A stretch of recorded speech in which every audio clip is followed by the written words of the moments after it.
la communauté d'agglomération dracénoise. C'est une communauté d'agglomération de 19 communes, donc autour d'une ville-centre Draguignan, qui comprend 100 000 habitants. Un territoire situé au barycentre entre Nice, Aix-en-Provence, Toulon. Effectivement, sur 70 hectares devaient et ont été aménagés cette zone d'activité économique qui, à terme, doit comprendre à peu près 1000 emplois. Barjane est un investisseur immobilier. Nous sommes aménageurs de parcs d'activités, développeurs de bâtiments et gestionnaires. Nous sommes donc l'aménageur du parc des Bréguières.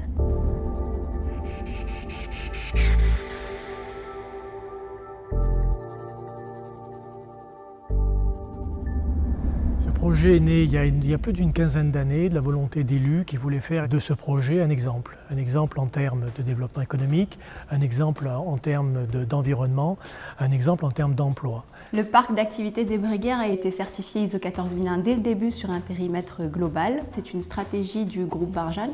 Nous gardons un patrimoine nos actifs, donc nous avons une stratégie de développement durable qui est de développer des actifs de qualité. La qualité, ça paye toujours, à un moment ou à un autre. Et effectivement, avoir une zone d'activité économique à vocation logistique comme les Bréguières en norme ISO 14001, c'est un atout différenciant par rapport à une concurrence territoriale qui existe. Un parc de qualité, c'est une référence pour le territoire et c'est une référence pour les entreprises qui y sont. Donc c'est une démarche vertueuse dans laquelle tout le monde finalement trouve son compte, que ce soit l'entreprise ou l'utilisateur du parc ou l'aménageur ou les gestionnaires qui sont sur place.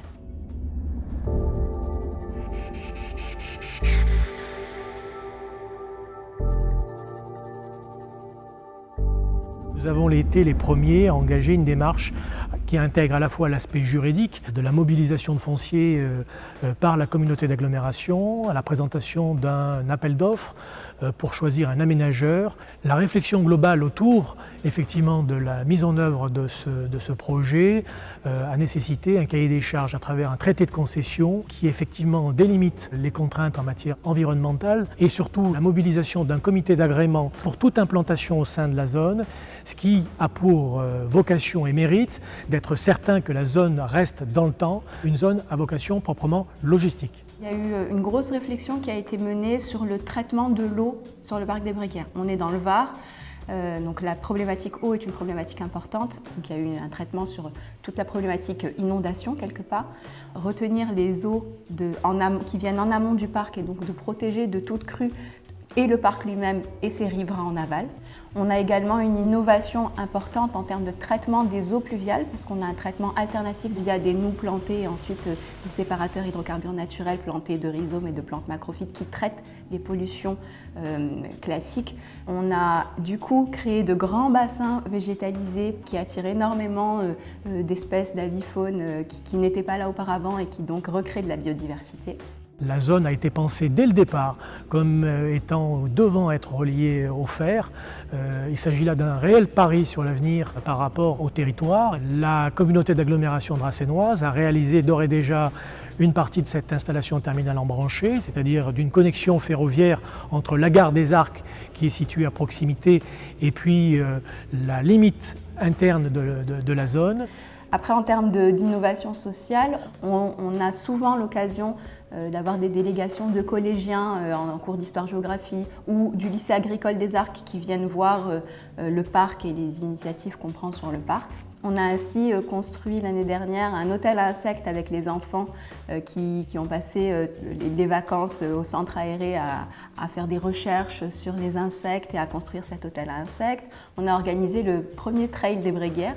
On a fait une course à l'intérieur du parc au profit d'une cause qui a du coup mobilisé les utilisateurs du parc, nos salariés. La qualité des bâtiments a été un axe fort du développement sur le parc des Bréguières, tant en termes architectural qu'en termes de qualité technique. En termes architectural, il y a une unité architecturale à l'échelle du parc, donc ça crée également de la cohérence et ça crée un aspect qualitatif. On a également des charpents de bois dans tous les bâtiments. Donc la charpente de bois, c'est quand même quelque chose qui apporte beaucoup de luminosité, beaucoup de confort à l'intérieur du bâtiment pour les utilisateurs. Et on a des centrales photovoltaïques en toiture. Quand nous aurons fini ce chantier, la puissance installée du parc des Bréguières représentera la consommation de 2500 foyers par an. Sur le parc des Bréguières, on a une équipe dédiée de 8 personnes qui sont présentes sur le site 24 heures sur 24, 7 jours sur 7 et qui sont là au service des entreprises installées sur notre parc. Cette équipe est implantée sur un bâtiment de service qui est à l'entrée du parc. Ce bâtiment de pôle de vie, nous en avons construit la moitié, donc 2000 m². Il y a encore 2000 m² à venir qui, quant à eux, verront l'installation d'un restaurant interentreprise, d'une cafétéria et d'une crèche interentreprise que nous développons en partenariat avec la mairie des Arcs et qui sera une crèche mixte publique mairie et privée entreprise.